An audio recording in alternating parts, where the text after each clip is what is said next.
Hello and welcome to Infinity. I'm Charlie Seraphin. Infinity is a program about alternative approaches to life. For the next half hour, we'll try to put the whole world in a test tube. Our guest is Fritjof Capra, a physicist who received his doctorate from the University of Vienna and has conducted research in high-energy physics at major universities in the United States and Europe. Dr. Capra is the author of The Tao of Physics, one of the first in a growing field of books on the relationship of science and consciousness. His most recent book is The Turning Point. Dr. Capra is founder of the Elmwood Institute, which helps to realize this worldview and attempts to sort out global problems. The Elmwood Institute is a greenhouse for new ecological visions. If principles of physics apply on a grand scale, can you study societies the same way you study objects in a laboratory? No. It is a misperception to say that principles of physics apply on a grand scale. They do apply to the physical universe on a grand scale, to galaxies, stars, and so on, but they do not apply to human societies. They do not apply to ecosystems, to living organisms. But what fascinated me as a physicist was that in the 1920s, or during the first 3 decades of the century, there was a profound change of concepts in physics, and that a similar change is now happening in other fields, and that's what I wrote about in The Turning Point. So there are principles similar to the principles of physics that are now being found in other fields, and there is a general change of paradigm or worldview of our way of seeing the world, of our vision of reality that is now happening. Is there a chicken and egg relationship as the principles of physics changed or are changing? Is that directly related, or is it totally separate from the new worldview? No, it is very much related, but I think chicken and egg characterizes it very well. You might say that physics was the first science in which our concepts of reality changed in a very basic way. But then this was also an age, the first decades of the century was also the age of Impressionist paintings, and this was the age where in the paintings of Picasso, for instance, bodies disintegrated, or in other art there was a change of consciousness toward a deeper level. So it was a certain zeitgeist, collective consciousness, I think, that changed. And in science, it came about in physics at first, and then in other sciences later. One of the areas that's changing in physics is the concept of objectivity, that the observer is separate from the experiment.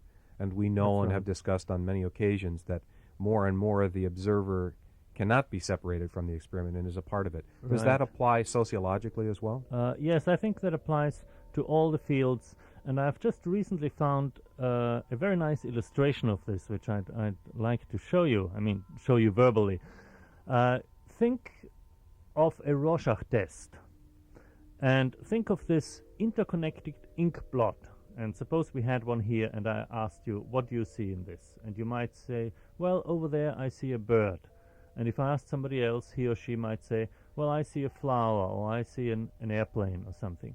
Now, how can different people see different objects?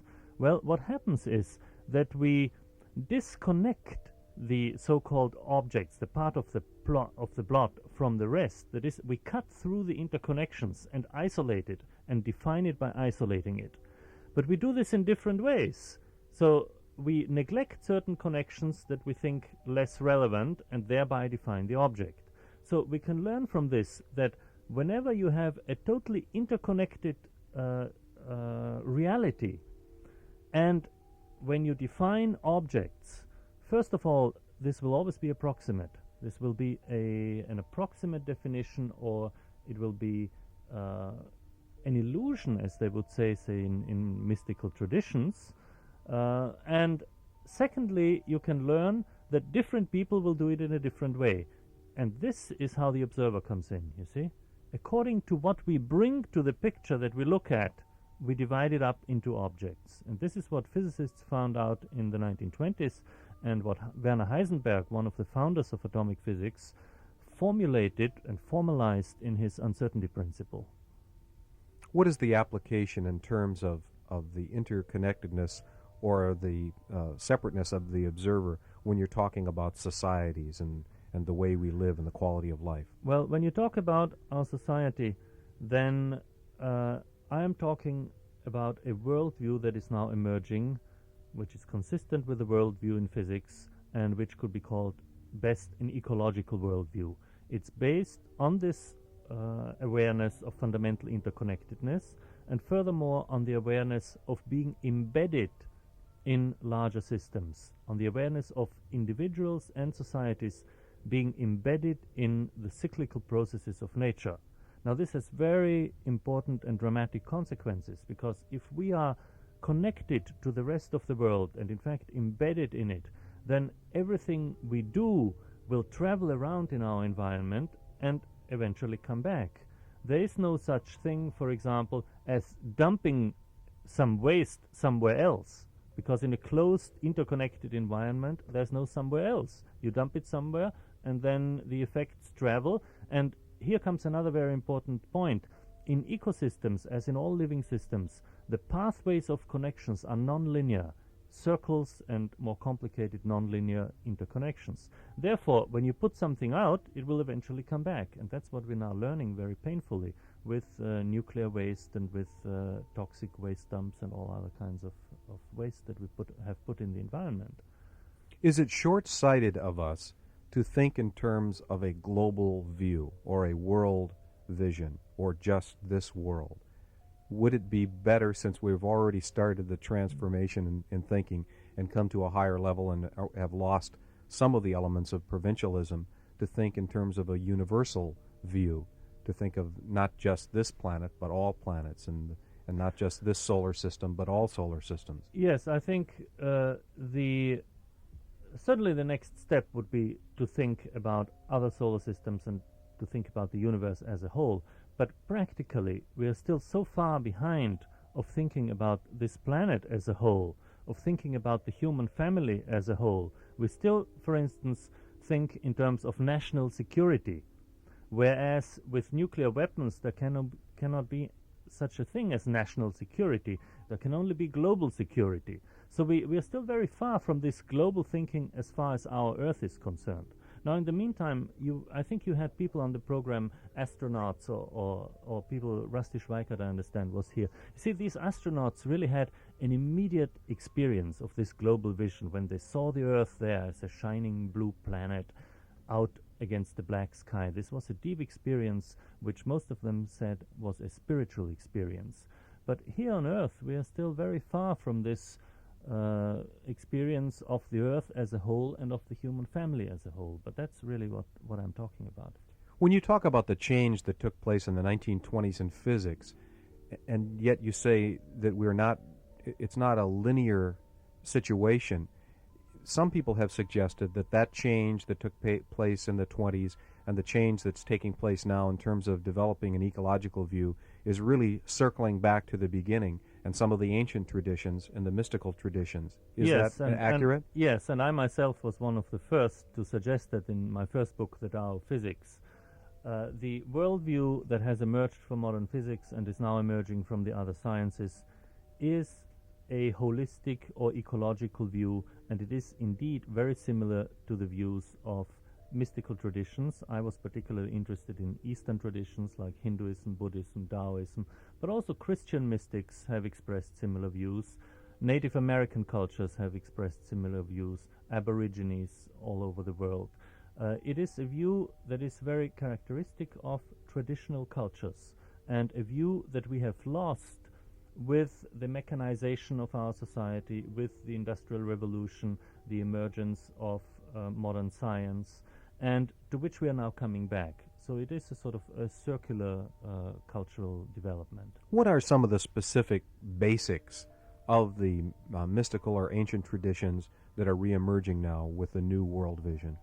I would say that there are two fundamental themes that run through all the mystical traditions.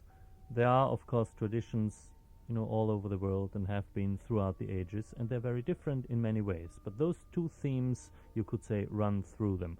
One is the fundamental interdependence of all phenomena, the fact that what we call things, objects, people are manifestations of the same ultimate reality.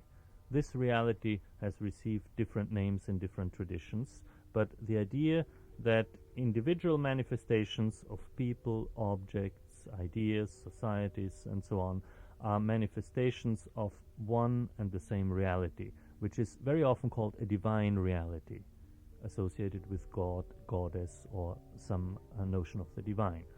The second basic theme, which you can also find everywhere, is that this reality, which is an interconnected, indivisible whole, is not static but is dynamic. It is always moving, it is constantly changing, in transformation, it is being reborn constantly. And then there are different metaphors, like the cosmic dance, for instance, which is very prevalent in the East in the form of a dancing god Shiva, that the cosmos is alive, it is moving, changing, transforming itself, being reborn. That, I would say, would be the two basic themes. Could you expand a little more on transformation? What that is? Is it changing without pattern or design, or is it changing within a pattern and design? It is changing within a pattern, but not necessarily within a design. You see that the two are different. The design sort of implies the idea of a designer, or of a plan, a program, a project. And this is not what we find out. Now, when we talk about spiritual traditions, you have both views. You have the views, say, a theistic view of a creator, a designer, like in the Judeo-Christian tradition, or you also have the view of the universe itself embodying the divine and transforming itself according to its own nature, but without a plan. That would be a Buddhist or Taoist approach, also an approach of the Christian mystics. And it was because of that reason that the Christian mystics were generally not liked by the church, because the church had more the view of a transcendent God rather than an immanent God. Now, as far as science is concerned, the framework to express this holistic ecological view, which is best suited, in my view, is systems theory. And in the new systems view of life and living organisms, the view is that living systems or living organisms are self-organizing, that is, they determine their own structure and organization, they are inherently creative, and they move along in what has been called a drift, a structural drift, interacting with the environment, drifting along according to their inner nature, to their pattern, but without a preconceived plan. How important in this discussion is first cause? It seems to be something that's caught the imagination of many people. Obviously, hundreds, if not thousands, of books have been written in recent years about first cause, and it seems to be one of the rallying points of the new physics, certainly, and thinking about that. Well, again, you have the two views of either there being a plan or not being a plan, and also the view of time, whether time is linear or non-linear, whether evolution is linear or goes in cycles. Certainly, in physics, there's the idea of the Big Bang, that the entire universe started 10 billion years or 15 billion years ago in a big primordial fireball, and then has been expanding ever since.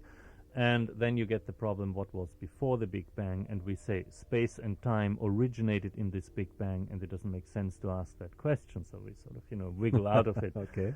Then in philosophy and spiritual traditions, you have both. You have a first cause, you have a creator, or various creation myths when the universe came into being, and you also have the cyclical idea of the universe pulsating, expanding and contracting, and just having different reincarnations, so to speak.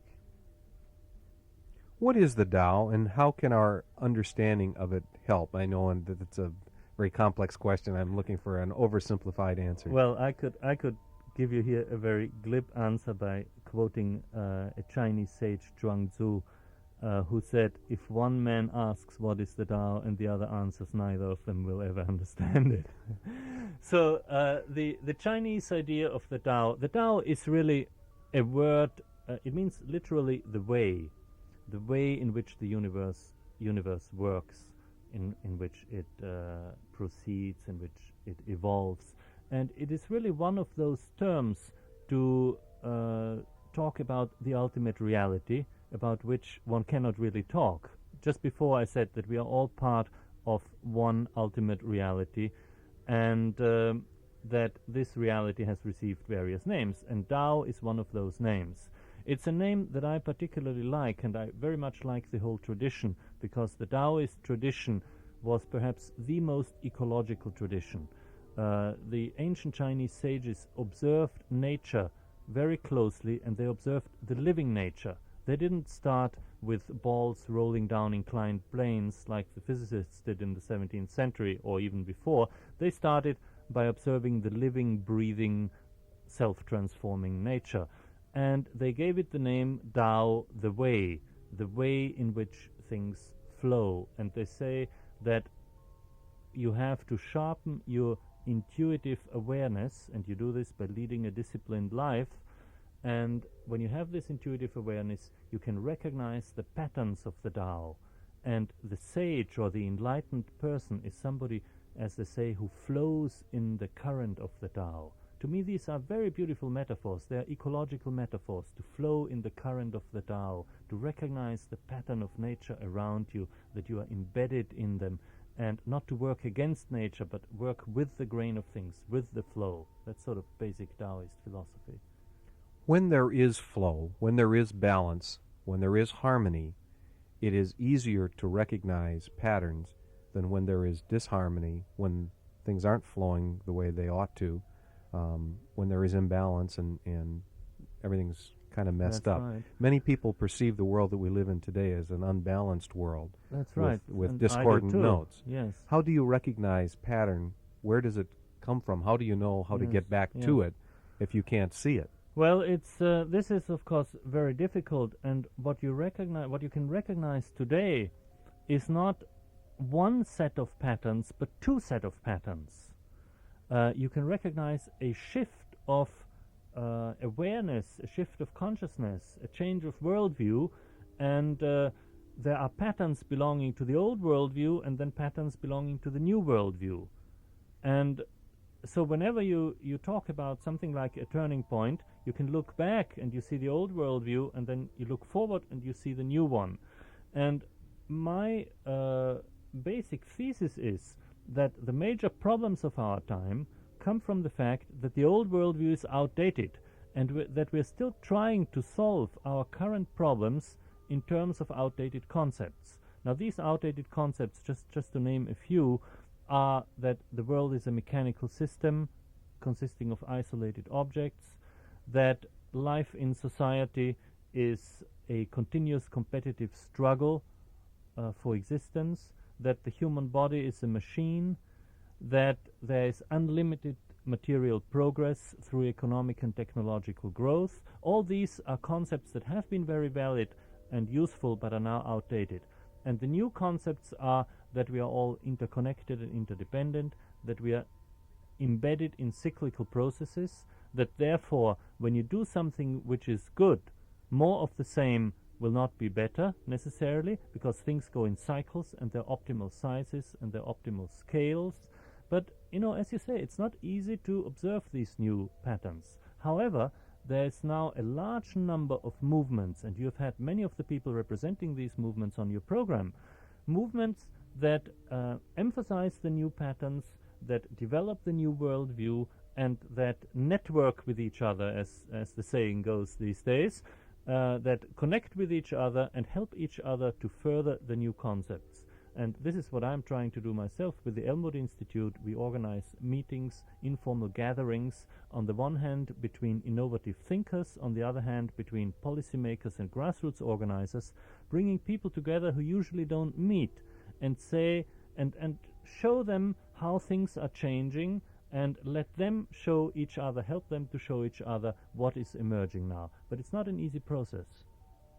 Where do you think we're going, or we could go, in an ideal scenario? And I'm going to throw out some areas and see if you can give me a thumbnail sketch. Let's start with this science. Is my test, right? Yeah, this is your test. This is a Right. quiz. Yes. Snap quiz. Yes. Where are we going in science? Well, in science, I'm presenting the positive view now, the sort of utopia, the optimistic view. In science, we are going toward a science where the disciplines are no longer distinguished precisely, and this compartmentalization which happens now in our academic fields will be overcome. We're going towards a transdisciplinary approach with a common language, systems theory being the common language, and then different models being applied to different fields, but without saying, now we're doing physics, now we're doing biology, now we're doing sociology. But having a common language and also working in teams towards, going towards a transdisciplinary approach. Male-female relationships. Well, this is something very important which we haven't touched on at all during this conversation. We are going towards post-patriarchal consciousness where we men are no longer perceived or don't perceive ourselves as the standard any longer, where human nature is male and female and not just male. Economy. Well, economy, we are going beyond economy towards an economy embedded in ecology. Because when you talk about economic processes, you also have to see that they are embedded in ecosystems, and economists are no longer qualified to solve economic problems today. It sounds paradoxical, but they need the help of ecologists, psychologists, politicians, anthropologists, and all kinds of other people. So we're going again towards transdisciplinary handling of the problems. I'm not sure this is one area, having recently returned from New York, but urban life, I think there are many different aspects of it. Is there a common thread and a positive future? Well, the positive future would certainly be to go towards decentralization and smaller cities, smaller units, and away from the big megalopolis. How is that possible given the structures that exist today? Well, the answer, this is the answer for all the problems. It is possible, first of all, by a shift in consciousness. It has to be recognized that we are better off if we live in decentralized structures. It's often thought that big cities are so wonderful, and what we have created as a civilization in the past has been created in the cities. But if you look back to Athens or Florence or these big cities of Europe, the cultural centers, they were very small, 10,000, 20,000, 50,000 inhabitants, nothing like a million people or something. So this has to be recognized, and then the whole financial structure, the real estate structure, the tax laws and everything has to be changed accordingly. What is the dynamic of this consciousness shift that you discussed? When are we over the hump? I would say that the people who embrace and promote the new paradigm, the new worldview, are now between 5 and 10% of the population. But it's important to realize that 20% of the population is a lot and can bring about very important changes. First you get, the innovators, and then you get the group who will recognize new ideas and accept them and promote them, and then it sort of spreads. And politically it's interesting, in Europe there's something called the Green Movement, the Green Party in Germany and Green Movement in other European countries, and that 5 to 10% corresponds to the votes they get in elections. So it goes in science, in politics, and in various social movements. Are we halfway there? Oh yes, definitely, yeah. How about religion? Religion, I think there will be a move back to true spirituality, to the experience of religion, rather than dogma. Our religions have become, our institutions have become sort of social institutions, sort of almost like clubs. When you go into a modern church, it's not very different from a boardroom of some corporation. And I think we are going to go back to the experience of religion, the true spirituality, which is an experience. So back to introducing a sensual component, the incense, the meditation, the silence, the prayer, rather than just the speeches, the sermons, and the dogma. The statistics show that those clubs are growing. that the organized churches are in fact gathering members after a period of decline. Can this new spiritualism take place within that structure, or will it have to happen outside? I think it can take place within that structure, and I don't want to say that the organized churches, should not be there, are all bad. For instance, what the Catholic Church has done recently for peace in various letters of bishops, has been very important. Also in Europe, the Protestant Church plays a very important role in the peace movement. So there's a great role there. But I think within those churches, eventually, they will see the need to go back to something like religious experience, meditation, spirituality, which is more than just rational. Is there a fundamental conflict in in order to accomplish spiritualism, you kind of have to have a sense of yourself. You have to be able to isolate yourself, and yet through all of our discussion we're talking about the interrelatedness of everything. Do you have to exist in a solitary atmosphere before you can find the interconnections with other people? Well, this is a sort of paradox, and there are many people who are more qualified to answer that than I am. But the paradox is that it seems that in meditation, by isolating yourself from the environment, by, say, closing your eyes, being in silence, not speaking for several days, and just sitting and meditating, or in a contemplative mode like in the Christian monasteries, what you do is you seem to isolate the self, but then you transcend it at the same time.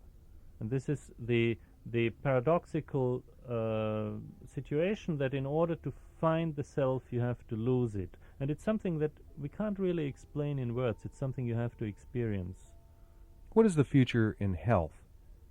Oh, I think in health, this is the one field, perhaps, where you can say the future has arrived already.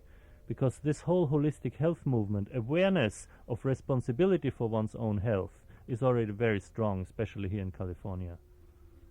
World government.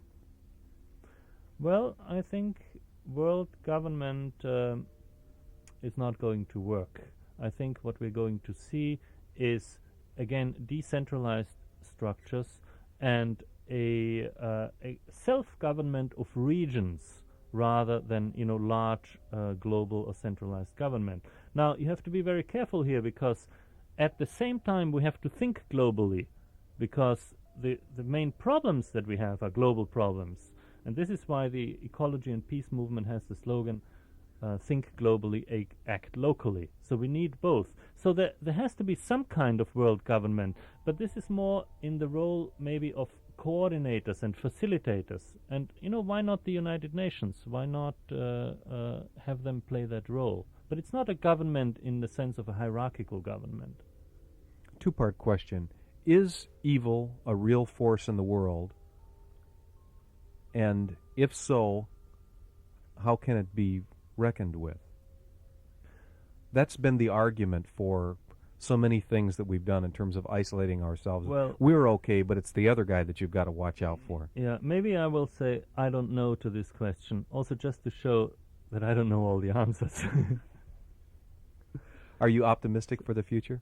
Yes, very much. You see, when you look at the situation today, you can go both ways. You can be a pessimist and an optimist. There are lots of things that can make you feel very depressed, and I do get depressed at times when I think about, nuclear war and the various developments. But I also see so many factors of change. I see the changes coming in the sciences and in different fields, people who really don't know each other, working out similar concepts, similar worldviews. And then the various social movements, the ecology movement, the women's movement, the peace movement, the consumer movements, the spiritual movements, the holistic health movement. It just goes on and on.